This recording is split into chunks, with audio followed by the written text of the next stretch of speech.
Maurizio, and hello everyone. Shalom from Israel. Chag Purim Sameach. Happy Purim, everyone. I see that you're all sequestered at home, as the majority here as well. And based on my discussion with Maurizio, what I'm going to do now is I'm going to give you some a conceptual skeleton structure of philosophy of Jewish and Israel education that is based on my thought and my experience in quite a number of years now in the field. I advise you to take notes because I'm going to build it in a pretty structured manner that will hopefully allow you both to work with and criticize, should you wish to, of course. And after about half an hour, I will hand the mic back to Maurizio for Q&A, for questions and answers, if you have. My only request is that if I say something that is unclear, or if I use a word that is ambiguous, or you're not sure what I mean, please don't be shy. Stop me and ask me to repeat it or to clarify what I'm saying, because I'm building the presentation in such a manner that it will flow from one to the next. So it's important to understand each one of the steps. In conjunction with the previous lectures that you got, whom you got from wonderful thinkers in the field, I know that the nature of the lectures that you've already received was pretty philosophical on a high conceptual and theoretical level. What I'm going to try today is to take us from this level to a more concrete frame of thought. When I say concrete, however, I want to be very clear. I'm not going to talk about programs. Quite honestly, I can tell you that as a Jewish educator, programs are the last thing that I'm interested in. I think that there is nothing more practical, there's nothing more practical than a good thinking process that yields eventually a lot of different programs that can become excellent. And that's exactly what I'm going to try and give you today, is a frame of thought around Jewish and Israel education that pertains to the 21st century, which I believe is fundamentally different than the 20th century from an educational perspective, and I will elaborate on that, and really requires some significant paradigm shifts in terms of our ability to think about education in general and about Jewish and Israel education in particular. As Maurizio said, from what I could understand a little bit, is he told you about my role with Birthright Israel for the last 10 years. I've been the Vice President of Education for Birthright. Just by way of introduction, Birthright Israel has been in existence for 20 years now. It celebrates its 21st year, and it has brought to Israel, until this point, some 750,000 young Jews from all over the world, including, of course, Latin and South America, thousands upon thousands from Latin and South America. And the experience with Birthright allowed me to not only travel the world and learn firsthand from young adults and millennials in this generation, but also to understand through our interactions with the Jewish communities worldwide, what are some of the challenges and the assets that education and Jewish education has to offer today.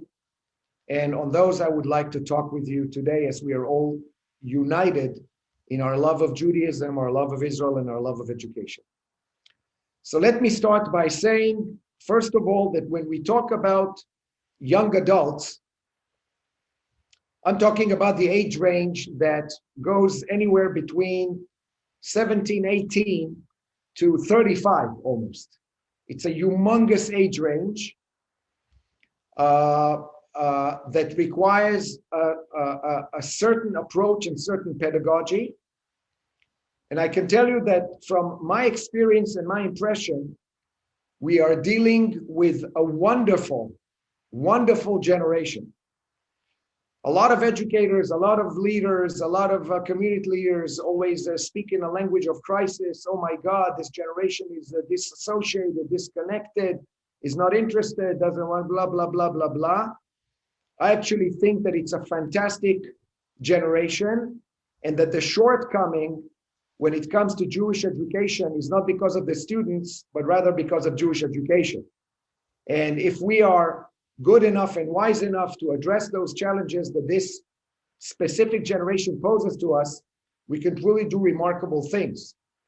So by way of preface, I can definitely say that this is a wonderful generation. It's intelligent. It is interested in big questions. And more than anything else, it seeks meaning in life. It really does. It seeks meaning in life, and it believes in its ability to affect positive change on issues that matters to it. Unlike our generation, a previous generation or two previous generations, it is also a generation, and that's important to understand, it is a generation that does not draw authority vertically from a community leader, from a rabbi, from a professor, from a vertical authority, but rather it is a generation that works much more horizontally in terms of authority gathering. It finds like-minded people, joins them, and works together to implement a cause. It does so through the social media, it does so through interest groups, and so on and so forth. It's a much more horizontal generation than we've ever known. And that has significant ramifications to us as well, as I will show later. Having said that, this generation faces 5 fundamental challenges that we need to be aware of. And I'm going to now list them one by one and unpack them one by one. By way of clarification, those 5 challenges are divided in 2 and 3. The first 2 are global. They are global challenges. They have nothing to do with Jews or Judaism or Israel. The other 3 are endemic to us as the Jewish people and to our Jewish educational and Israel educational systems. So let us start with the first 2. Number 1. And everything I'm about to say from this point on is not by way of criticism or judgment of this generation, but rather an observation. It's not a judgment. Challenge number 1 is that this generation operates in a world that demonstrates an opposite relationship between very high level of access to information and a much lower ability to engage knowledge in depth. It is a generation of surfers without a diving license. They surf, they don't dive.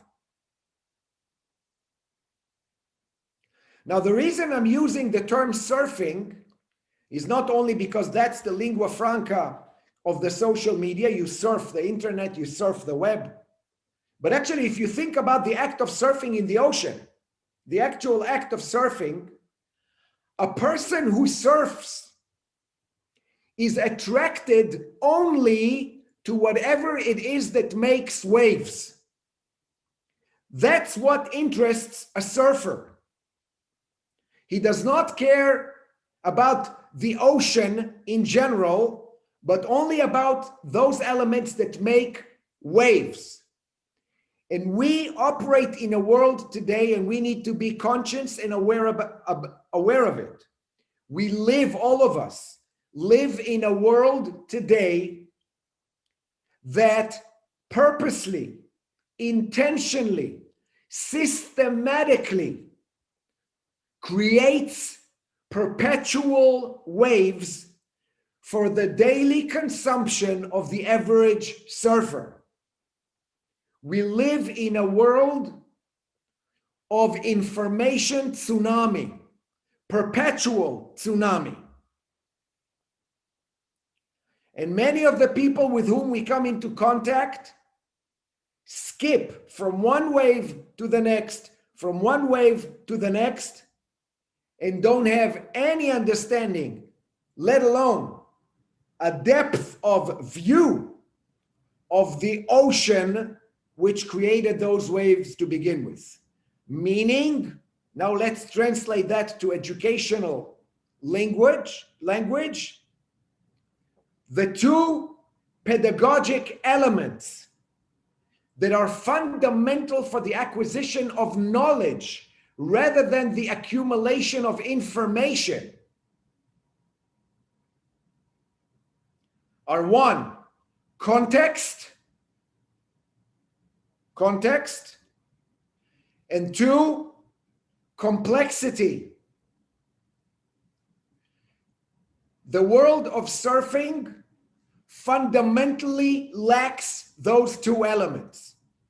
And I will give you a concrete example of how a sentence without context can become manipulative and misleading very easily. I will tell you a sentence now. I'm sending a wave your way, and then I'll ask you a question, and you'll see immediately what I mean when I say context. Here is a sentence. All Jews must leave their home countries and go to Israel. That's a wave. I sent you a sentence, a bit of information. Now here is a question. Did what I just say, is it a Zionistic statement or is it an anti-Semitic statement? You get the picture. David Ben-Gurion said it, Golda Meir said it, Moshe Hess said it.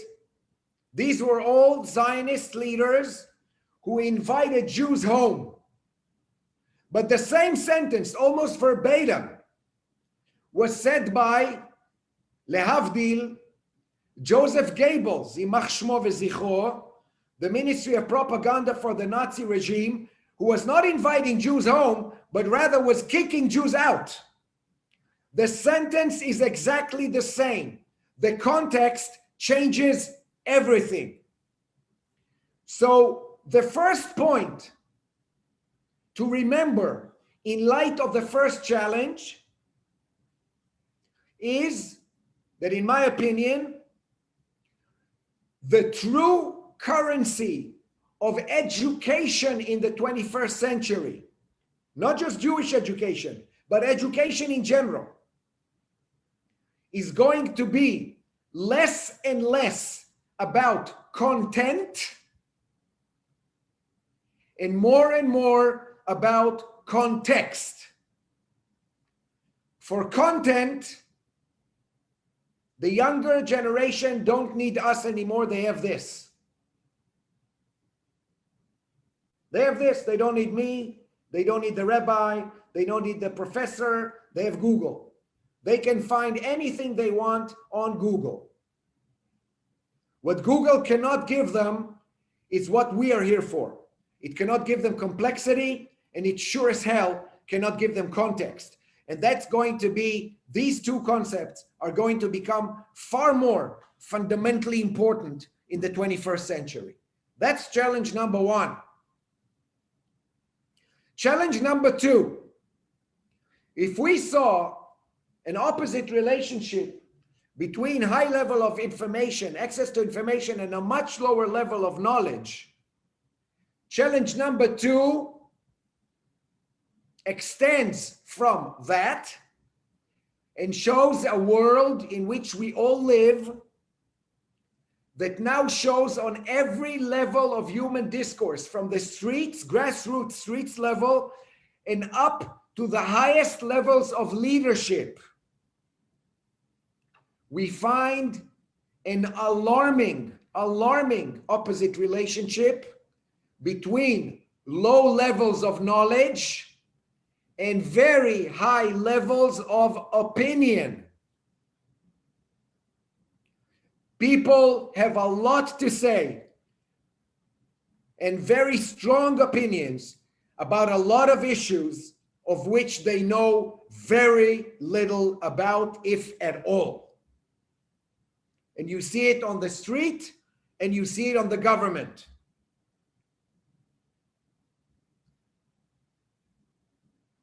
A year ago, before Corona struck, I used to travel abroad on behalf of Birthright Israel every month for 10 days, do work.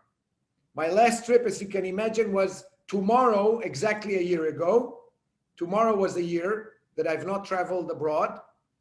But on that last visit, which was February 24th, 2020, I was in New York, and I happened to stumble on a Wall Street Journal paper which featured a cartoon. And that cartoon showed two American congressmen arguing with one another over something. And in the heat of the discussion, one of the congressmen was saying to the next, and don't get me started on issues that I know even less about. And that's exactly one of the major phenomena that we all have to deal with today as educators. Research shows that this phenomena affects younger and younger people with every passing 5 years. A lot of people come today to the educational table already armed with a lot of exclamation points rather than question marks.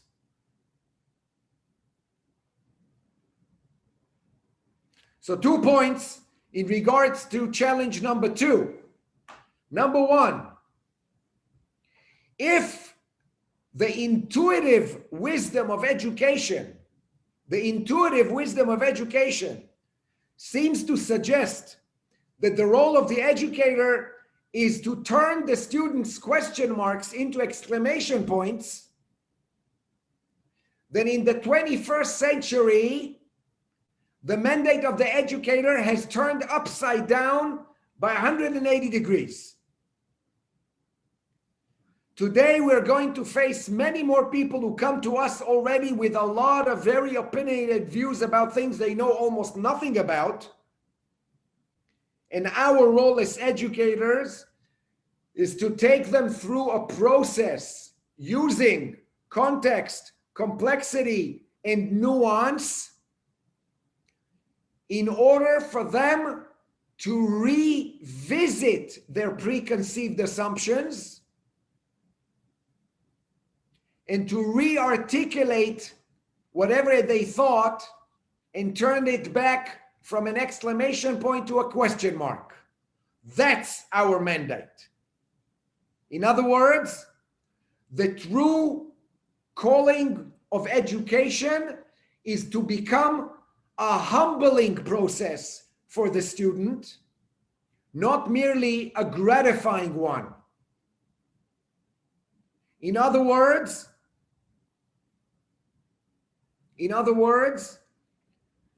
the role of the educator is to allow the student to go through a process at the end of which they don't say, I understand,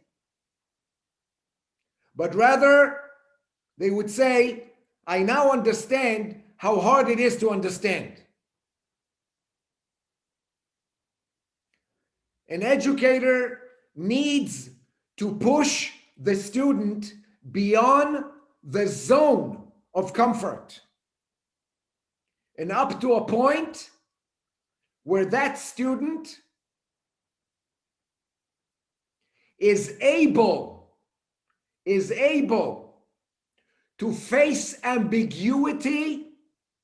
You know what's ambiguity? What's the word ambiguity? Unclarity. To face ambiguity without fear. And that's, my friend, a major challenge.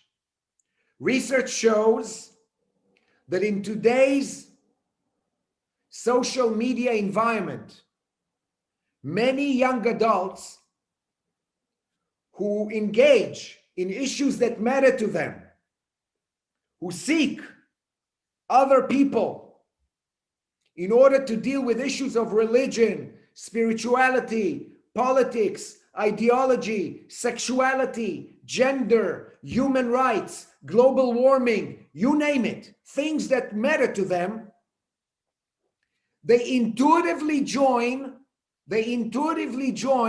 social groups of like-minded individuals, people who think like them, who believe pretty much the same things that they believe. And what that creates is what I call the delusion of global consent. They wrap themselves in a bubble and they truly believe that the majority agrees with them. One of the ramifications of that delusion is that more and more young adults are losing the ability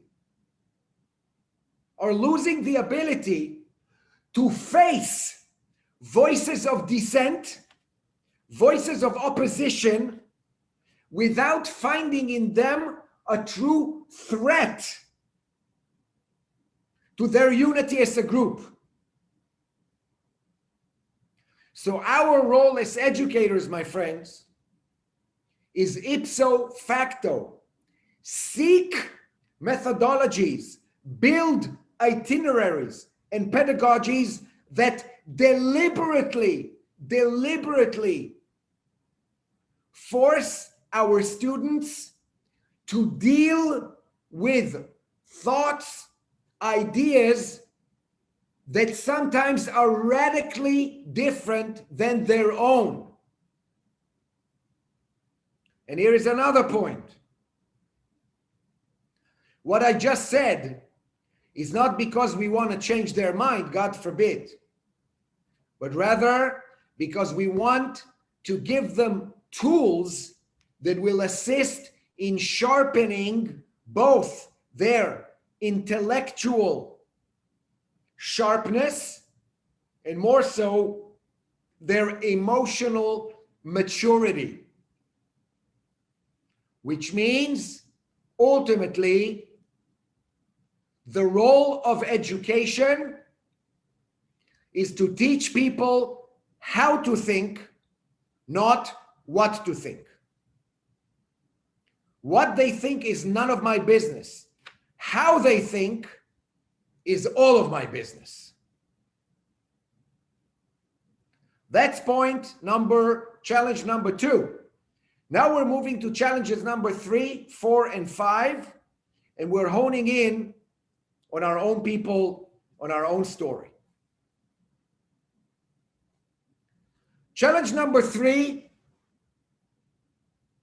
has to do with the very identification of what Judaism means. The identification of the term Judaism. When we talk about Jewish identity, about Jewish community, what does the word Jewish mean? And unfortunately, we've seen that in many of our educational and institutional offerings, we brought up generation after generation believing and appreciating Judaism from a very myopic, very narrow lens. Namely, that Judaism is primarily, if not exclusively, a religious phenomenon. Judaism is a religion. Therefore, associated with religious texts, religious rituals, religious times, religious spaces, religious customs, and so on and so forth. We have gradually reduced the appreciation of Judaism to the bare bones of religious expressions. Now, I want to be, lest I am understood without context, I want to be understood with context. I'm not saying, God forbid, that religion is not a fundamental, central component of the Jewish experience. That's not what I'm saying. It is absolutely a fundamental, chief component of the Jewish experience. However, saying that religion is a chief component in the Jewish experience is not like saying at all that Judaism is a religion.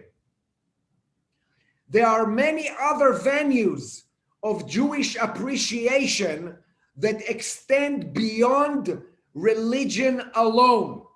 And we should systematically, thoughtfully, pedagogically, communally address those venues as well.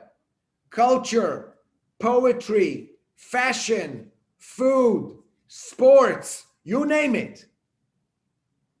We need to bring our students to a point where they understand that Judaism is not a subject matter, it's not a topic to be studied, but rather Judaism is a form of being. You cannot go in and out of Judaism. Judaism is not a window that you open on a computer and shut it down. Open it on Rosh Hashanah, Yom Kippur, and Passover, and then shut it down. No, you're not studying about Judaism. You are becoming a Jew. It's a paradigm shift. Another point within that challenge, number 3,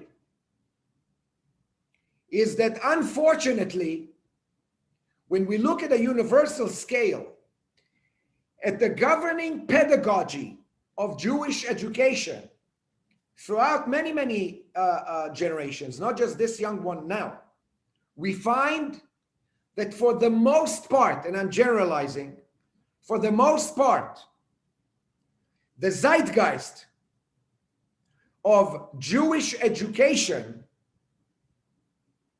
was mostly or revolved mostly around the question, how to be Jewish. How with a capital H. What do you need to know? What do you need to read? How do you need to light the candles? When are the holidays? What is it that constitutes a Jewish life? How to be Jewish. Yet for generations on end, our focus on that question was not balanced with an equally important question that needs to be now reintroduced into our educational table and platform.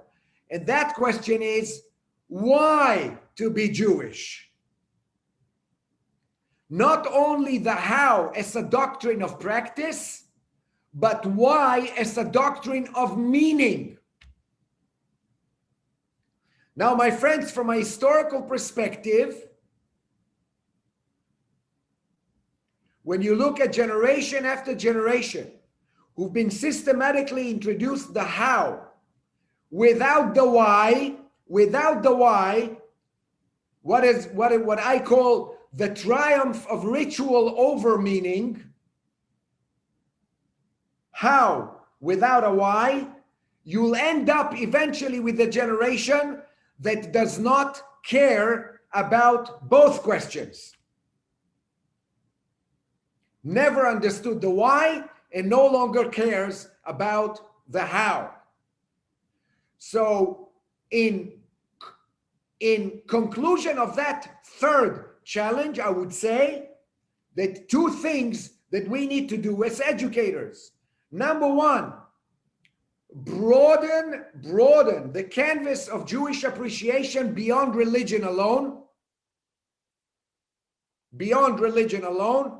and two, reintroduce the language of Jewish meaning into our educational vocabularies and itineraries.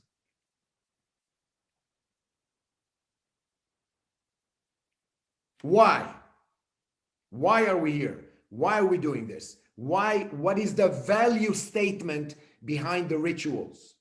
Remember, my friends, at the end of the day, every ritual is merely the window pane. It is the vitrage of a house of meaning behind it. We have built a Jewish edifice that is too much porch, not enough house. We need now to balance this and fill that house with meaning in order for the ritual to become truly significant and literally meaningful. That's challenge number 3. Challenge number 4. Alongside the reduction of the Jewish experience into religious terminologies, we are also witnessing, definitely in the last 2 decades, and with every passing year even more and more, we're witnessing a reduction of the Israel appreciating the concept of Israel. Israel is perceived primarily, if not exclusively, through a geopolitical lens.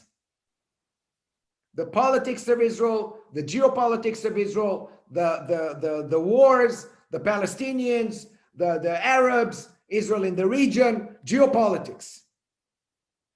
Now, you need to tie what I just said to my first challenge. For people who surf and don't dive, one cannot deny the fact that 99% of the waves that they receive on a level of surfing regarding Israel have to do with the geopolitical reality in Israel and the Middle East. So obviously, the fact that so many of our audience are surfers and not divers creates a false picture of Israel that is truly twisted, where 95 to 99% of that painting of Israel are governed by geopolitical issues, and maybe another 1% of everything else, if at all. Now, in response to that, just like I said on the 3rd challenge, the 4th is, number 1, expand the canvas of Israel appreciation way beyond its geopolitical reality. Again, I want to be understood in context. The geopolitical reality is important, but it's definitely not everything. Far from it.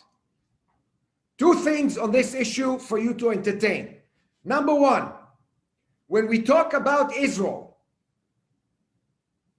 I want to give you a statement that can be a building block for a whole pedagogy and approach. Number 1, when we talk about Israel, let's present Israel as a state of ideals and not an ideal state. That's number 1. Israel is a state of ideals. It's not an ideal state. More than that, there isn't such a creature called an ideal state. So let's get that notion out of the dialogue altogether about any country. But Israel definitely aspires to be a land or a state of ideals. So let's build programs around checking those ideals. Are we living up to them? What are the challenges regarding those ideals? For example, religion and state, secular and religious, gender issues, equality, pluralism, and so on and so forth, from within the notion of a state of ideals, but let's get rid of the ideal state. That's number one. Number two, Israel experience and Israel programming almost intuitively orbits around the exceptional, the Yad Vashem, the Masada, the Kotel. I'm saying it with the word "the" as a category. We orbit around the exceptional landmarks. We orbit around the exceptional stories. We orbit around those things that are incredible. Intuitively, one can understand that. Educationally, it makes no sense, and I'll explain to you why. One of the most powerful elements in presenting Israel is by actually unraveling, opening up the greatest secret of them all. And that is, lo and behold, that Israel is a normal country.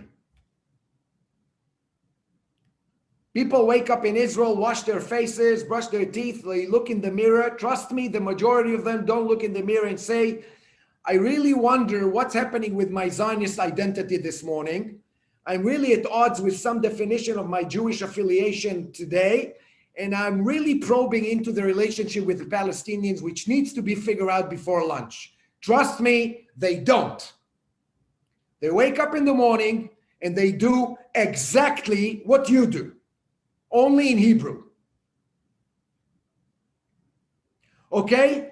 Now, the reason I'm saying this is because we need to balance, again, systematically, intentionally, between orbiting around the exceptional and offering what I call the thrust, the power of daily life, the thrust of the routine, the thrust of the normal, the thrust, the extraordinary power of the ordinary life. Number one, it unveils a fundamental element of normality. Israel is a living, kicking country, which, by the way, is the greatest triumph of Zionism. It's normal. And number two, it allows much more venues of interaction and relevance to our participants. There is only so much one can really relate to the Holocaust. There's only so much one can relate to Elazar ben Yair on top of Masada. But there is so much they can relate to when they talk to a person in Dizengoff or in Rothschild and say, oh my God, I could have done the same thing in Buenos Aires or in Rio de Janeiro, or wherever the hell I come from. In other words, my friends, get down from the lofty, the romantic, the dramatic, and balance it with the beauty of ordinary Jewish life in a Jewish state, with everything that it means. That's challenge number 4. And now to challenge number 5, which is the last one, and not an easy one at all. And that challenge is what I call the gap between our story and our narrative. I apologize in advance. Some of the things I'm going to say right now are not going to be easy to hear, but I'm here to be honest, not popular. And I believe that in order to be an educator, you need to be honest and not think about being popular. As a Jew, as an Israeli, as a Zionist, all of which I'm very proud of, I believe that I belong to a people, all of you, I belong to a people who have a great story to tell. We truly have, as a people, a great story to tell. The story of the Jewish people for thousands of years is a story that shows an opposite relationship between numbers and impact. It is a story of a minuscule nation who made it its business not only to be interested in almost any imaginable field of human interest, but to also make a long-lasting contribution to almost any imaginable field of human interest. It is a story of a people who made it a value statement to be ill-content with reality and aspire for a better tomorrow. It's called Tikkun Olam.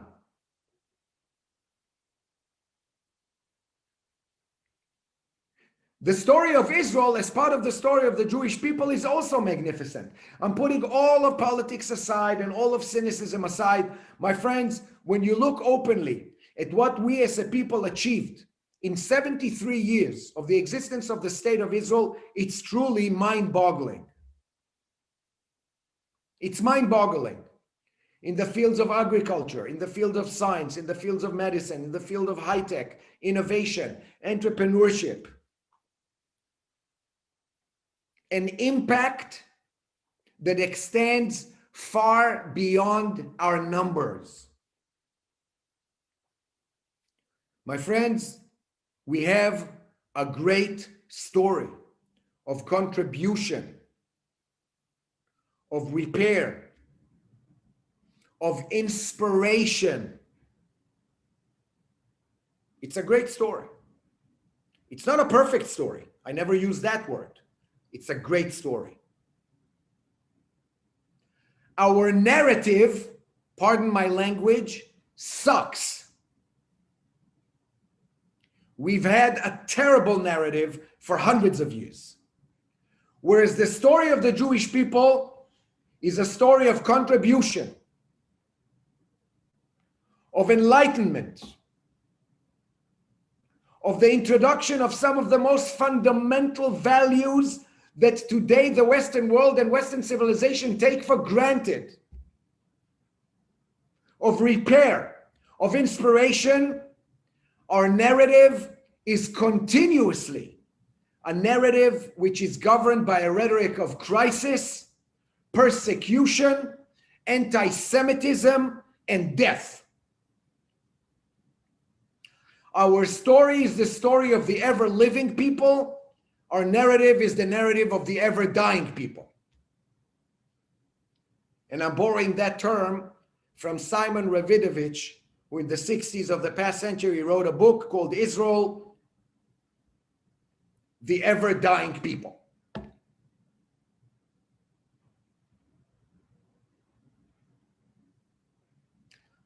Now, I want to say something very clear on what I just said.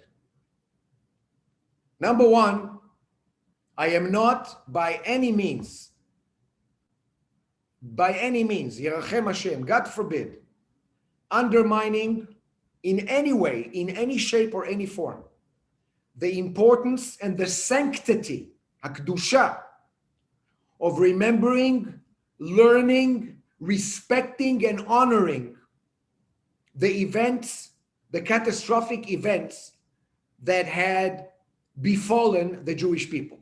I want to be very, very clear on that. Any pogrom, any persecution, the Holocaust, the wars, terrorism, none of them. They are all sanctified in my book.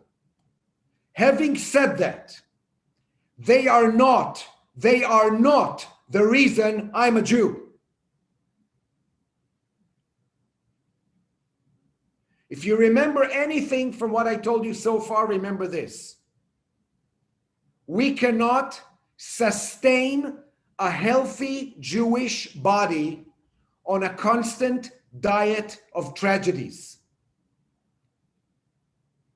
And unfortunately, we've been doing so for hundreds of years, let alone in the post-Holocaust era. I'll give you a concrete example. 2 years ago, I was summoned by the Minister of Education of Israel at that time, Mr. Naftali Bennett, who asked me to join a small think tank that he had assembled to give him some research and advice on some reforms that he had wanted to do for the education system, for the formal education system in Israel. We met a couple of times, and then I asked him a question, and I said, Mr. Bennett, you are now the Minister of Education of our country.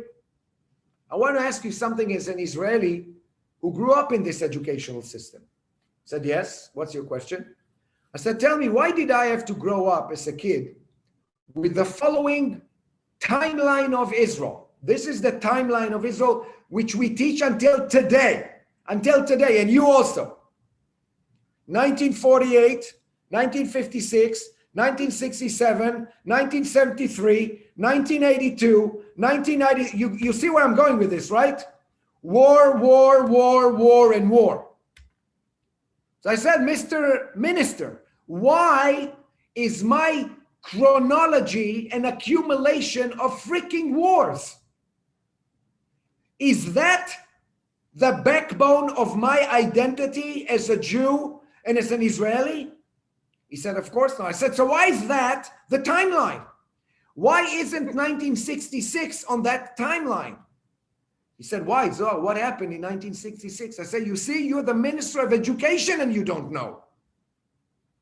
In 1966, just as an example, two professors in the Weizmann Institute came up with a formula that will forever change cancer research all over the world.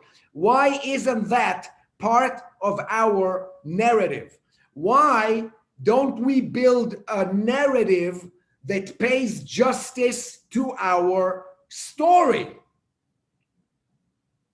My friends, ask any Jew on the street who is semi-educated.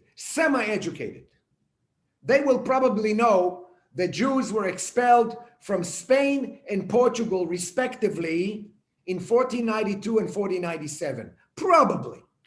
I'm being gracious now, okay? But ask that semi-educated and even a well-educated Jew. Okay, they were expelled in 1492 and 1497 from the Iberian Peninsula, respectively. Fine. What do you know about the preceding 300 years of Jewish glory in the Iberian Peninsula and how much it had affected Judaism up to the point that we live today? They will know absolutely nothing. Nothing. My friends, we have become obsessed with our own demise. Last time I checked, when we click a glass, we say lechaim, to life. We don't say to survival. So enough with that. What I'm saying is, it is time for Jewish educators like yourselves to work together with all of us together, to work and systematically, intentionally, through a meticulous language and pedagogy, reshape our narrative so it pays justice to our story. Our narrative needs to align with our story. The story of the Jewish people is about life. It's not about death. The Holocaust is not a Jewish event. It's an event that happened to Jews. The Jewish event in the Holocaust is not the Holocaust. The Jewish events, in the plural, in the Holocaust is how Jews responded to the Holocaust, how they fought, how they died, what kind of values they tried to maintain, how they tried to wrestle in order to maintain a dignity of life, a dignity of education, a dignity of community. That's the Jewish story of the Holocaust, not the Holocaust. Auschwitz is not a Jewish landscape. It's the landscape of Satan. There's nothing Jewish about Auschwitz. The problem is that a rhetoric of crisis, a rhetoric of persecution, a rhetoric of blood yields a much greater emotional dividend in the short run. Let's be honest, guys. What I can do in 5 minutes in Auschwitz, 5 minutes with students, I cannot do in a full year at Hebrew school. 5 minutes. That's all I need. With 1 million shoes behind me. That's all I need. But that's not education, that's manipulation. It's very tempting in the short run because of the emotional yield, the emotional dividend it yields. It is devastating in the long run. It is devastating in the long run. Why? Because we are building a Jewish identity that is not based on the inner mechanisms of Jewish life, but rather a Jewish identity that is based on external threats to Jewish living. And I want you to understand the absurdity of it. The absurdity of it is that at the end of the day, I yell with one hand, bloody anti-Semites, bloody anti-Semites, and on the other hand, I need them for my Jewish identity. Ridiculous. We need, in closing, to build a Jewish identity formation that is built from the inside out and not contingent on threats from the outside in. I want to remain a happy Jew even when there isn't a single anti-Semite to see around me. That's the true test of Jewish education. And it is much harder than to rely on a bloody anti-Semite. 2 points in closing. Number one, in order to allow our participants and ourselves such a multi-layered dialogue about the meaning of Jewish life, and do so with context, complexity, nuance, we need to distinguish between two terms that are sometimes used interchangeably. And those terms are unity versus uniformity. Unity in Hebrew, achdut. Uniformity in Hebrew, achidut. And I'll be very brief and very clear. Unity among Jews has always been a value. Always. Again, unity among Jews has always been a value. Uniformity between Jews has never been a value. Anyone who tells you otherwise, and you can quote me, is either lying or trying to sell you something. I will challenge you to show me one book in our glorious Jewish bookshelf that was written by 3 rabbis who agree with one another. Show me that book. I still haven't found it. There is a great blessing that is called Birkat Chacham Harazim that says the following thing. It's a 1600-year-old blessing, my friends. It's not a modern one. 1600-year-old Jewish blessing that says the following thing. I'll say it in Hebrew and then translate to English. אם ראה אוכלוסין של בני אדם, חייב לומר, ברוך אתה אדוני חכם כל הרזים, כשם שאין פרצופיהן דומות זה לזה, כך גם אין דעתם דומה זה לזה, וכל אחד יש לו דעה בפני עצמו.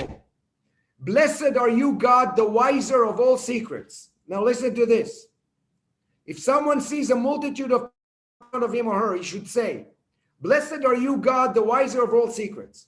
For just as their faces are different from one another, so are their opinions different from one another. And each one is entitled to his or her own mind. The Babylonian Talmud says, "Beshlosha dvarim shone adam mireu." 3 things distinguish a person from another. Bekolo, his voice. Bemareu, bilvusho, is wearing what he wears. Ube da'ato, and his mind. In other words, my friends, we are not supposed to think alike. Diversity of opinions is not a threat to communal cohesion in Judaism. Quite the contrary. Machloket, diyun, dialogue, the ability to brush your own views against voices other than your own is the very fuel that ignites Jewish life. And only when we present to our constituents such a platform where they understand that Judaism is first and foremost an invitation rather than an expectation, can we aspire to build something that the next generations, Be'ezrat Hashem, will join with pride and joy. So all of this aims to what I call transform young Jews from Jews by birth to Jews by worth.